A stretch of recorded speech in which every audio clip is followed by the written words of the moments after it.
Hola, bienvenidos a Fototecno. Como veis, nos hemos mudado a otro set más pequeñito. La causa no es otra, sino que esta habitación está climatizada, cosa que la otra más grande no, y en Sevilla hace una calor horrorosa, con lo cual es mucho más cómodo estar aquí. Entonces, hoy lo que vamos a ver, volvemos después de un tiempo con el problema de YouTube, que por cierto persiste, o sea que no se ha acabado, pero bueno, hemos decidido seguir publicando vídeos. Y hoy vamos a ver un vídeo súper interesante, porque lo que voy a hacer es mojarme con el tema de qué cámara recomiendo según para qué cosa. Hoy la vamos a ver en el terreno de amateur semiprofesional, lo vamos a dividir por las distintas temáticas a las que podéis dirigiros cuando compráis una cámara, y voy a deciros qué cámara os recomiendo. Voy a intentar que en este segmento esté alrededor de los 1000 euros o por debajo, nunca por encima. Creo que una vez me he pasado, me parece, porque no he encontrado nada que esté por debajo de los 1000 euros que valga la pena. Y lo que sí es que hay ciertas marcas que yo no domino demasiado, en el cual yo no puedo entrar. Si yo me voy a mojar es porque yo sé, tanto porque la he tenido o por reviews serias que me he interesado por ellas, que esas cámaras son totalmente recomendables. Si no, está claro que no me hubiera mojado. Entonces, la primera temática que vamos a ver es lo que yo le llamo el pató, que para mí es la más importante, sobre todo cuando os compráis una cámara en la que no tenéis claro para qué la vais a usar, sino que queréis hacer fotografías en general. Y os gusta el retrato, os gusta el paisaje, os gusta fotografía de viaje, os gusta fotografía de acción, os gusta que tenga un buen vídeo. Y para mí, vamos, en eso sí que lo tengo claro. Para mí la cámara más completa por debajo de los 1000 euros es sin duda la Fuji X-S10. Primero, porque es un sistema mucho más amable y acorde con las personas que han tenido una Canon en algún momento, o han tenido una Nikon, o han tenido otro tipo de cámara, o incluso hasta una Sony, porque quita este sistema retro de tantas ruedecitas, que a algunos les encanta, y yo no digo que esté mal, yo lo he utilizado hace poco en una XE4 y la verdad que me ha gustado. Pero hay que reconocer que la curva de aprendizaje de esa cámara son mucho más largas que, por ejemplo, la de una XS10, cuando vienes de otra cámara tipo Nikon, Canon, y después tiene una maravilla de prestación para el precio que tiene, y es que tiene un estabilizador incluido. Fuji es la primera cámara de ese segmento en el que mete un estabilizador, porque ni siquiera la X4 lo lleva, y creo que es una cámara completísima, hace un gran vídeo, tiene un gran sensor. Yo creo que ahora mismo en el terreno del APS-C para mí es el mejor sensor que hay, y además una cámara que tampoco es un sensor demasiado pequeño. Para mí los micro 4 tercios, si bien veréis que en algún apartado lo recomiendo, lo veo un poquito cortito, prefiero sobre todo para el tema de bokeh y eso, prefiero tener como mínimo una APS-C, para tener, por ejemplo, un rango dinámico más que aceptable. Yo creo que en el APS-C está esa media entre un precio muy asequible y unas prestaciones muy buenas.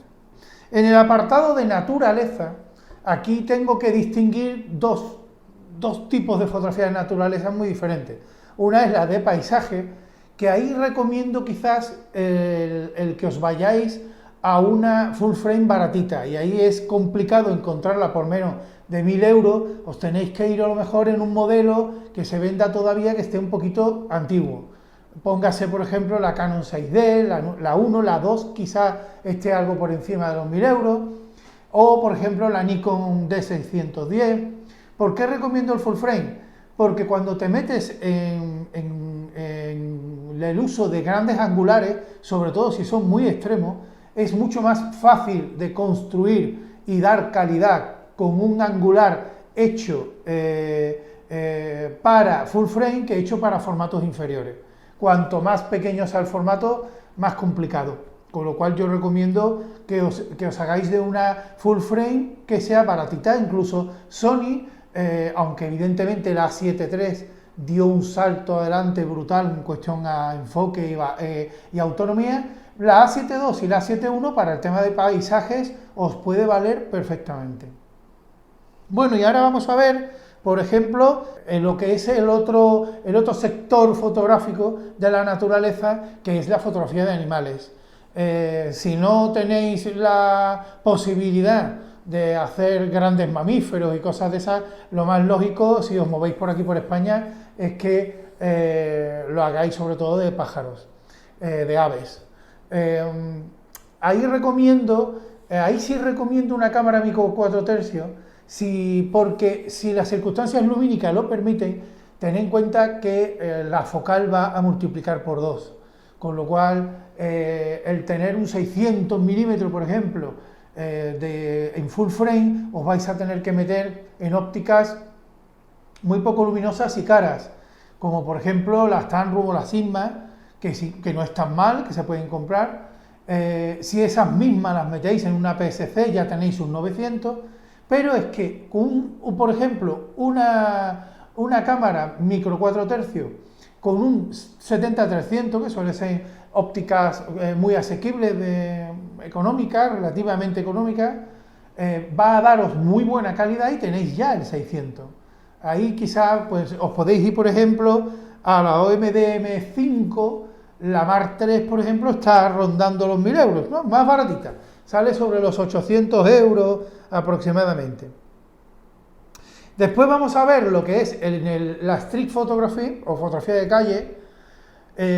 Ahí lo importante es que os sintáis cómodos con la cámara.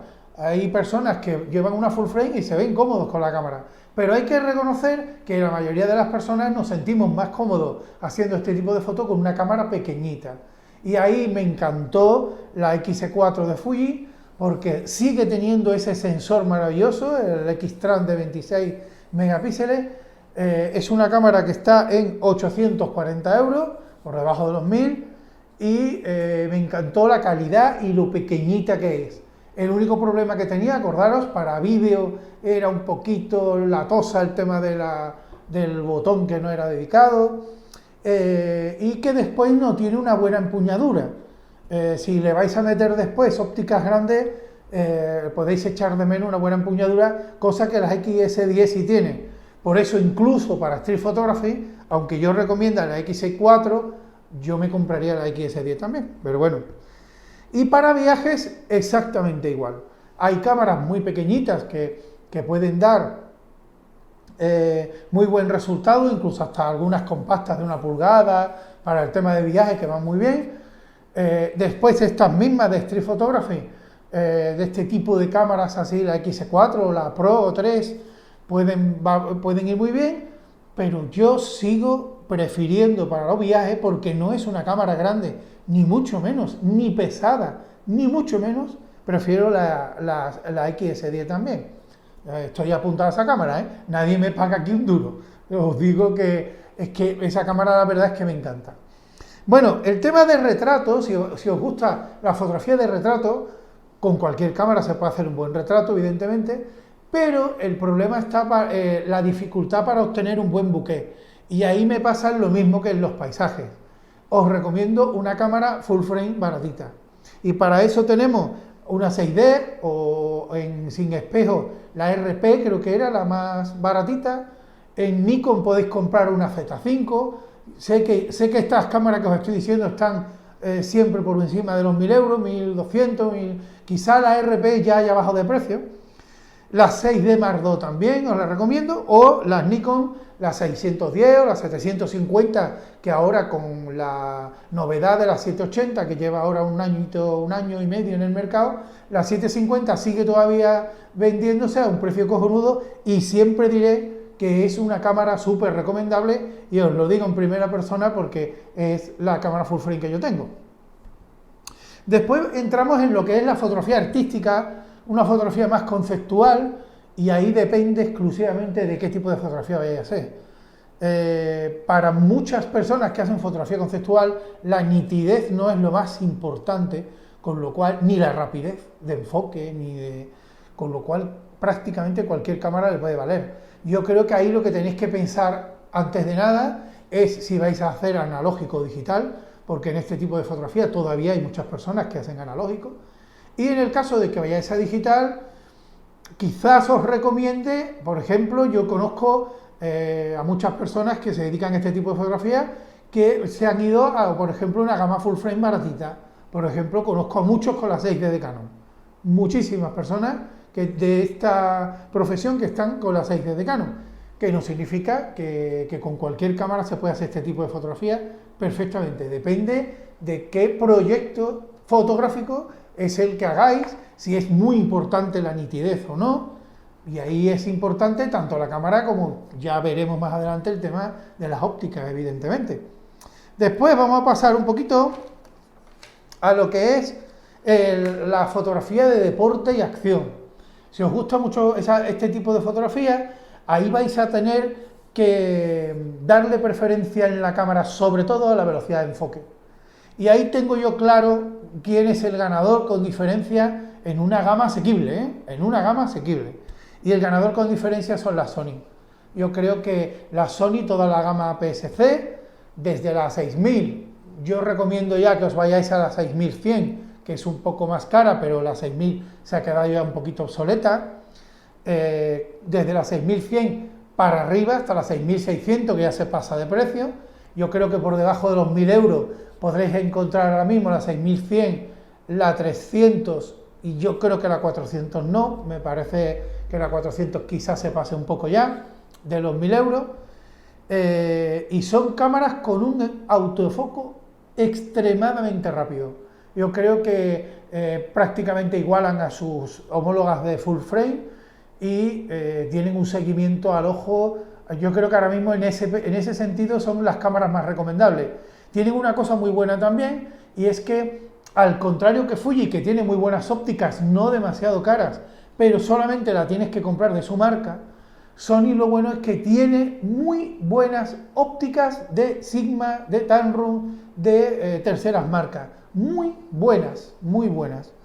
Y eso es lo que yo veo mejor de Sony. Lo peor, que quizás se ha quedado un poquito obsoleta en el sensor. No es que sea malo, es de buena calidad, pero yo creo que ha habido otras marcas que han innovado más en la calidad del sensor.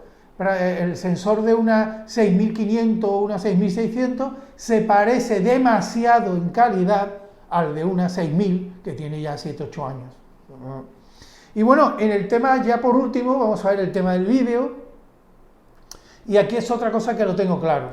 El rey del vídeo, es verdad que muchísimas cámaras hacen buen vídeo, muchísimas. Por ejemplo, la Fuji X-10 hace muy buen vídeo, pero no es especialista en vídeo. Si lo que os importa es el vídeo, yo creo que aquí tenéis que iros, si no queréis gastaros demasiado dinero, a Panasonic.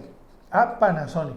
Si queréis una gama altísima, iros a la GH5, que es una gama profesional, pero ya, por ejemplo, con una G90, cualquier cámara de gama media de Panasonic, que es que no os voy a recomendar ni siquiera un modelo en concreto, cualquier cámara de una gama media de Panasonic hace un vídeo cojonudo. Y no hace falta tener un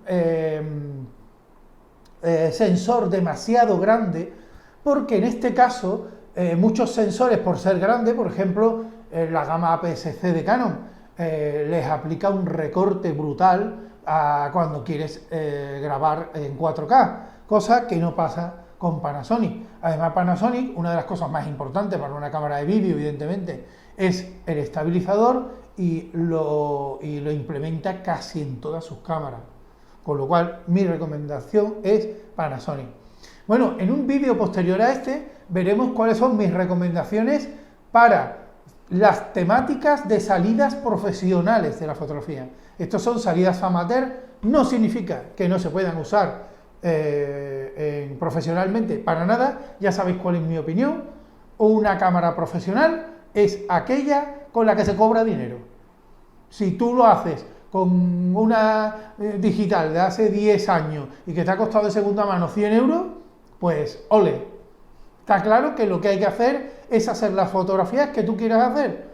Habrá momentos en los que necesites una resolución brutal y te tengas que gastar más dinero, una nitidez brutal y tengas que gastarte mucho dinero tanto en ópticas como en cámara, o que necesites otro tipo de prestaciones, como por ejemplo el tema de fotografía de deportes a nivel profesional, que quizás necesites ahí una cámara que tenga un seguimiento de autofoco y una rapidez y sobre todo un buffer para poder guardar muchísimas fotos en poco tiempo más grande. Ya hablaremos de cámaras que ya cuando veamos este segmento hablaremos de cámaras que irán desde los 1.500 hasta los 6.000-7.000 euros, pero yo lo que quería ver hoy es cámaras que sean asequibles, que tengan unas buenas ópticas, que se la pueda permitir cualquiera y dar una calidad buenísima, buenísima.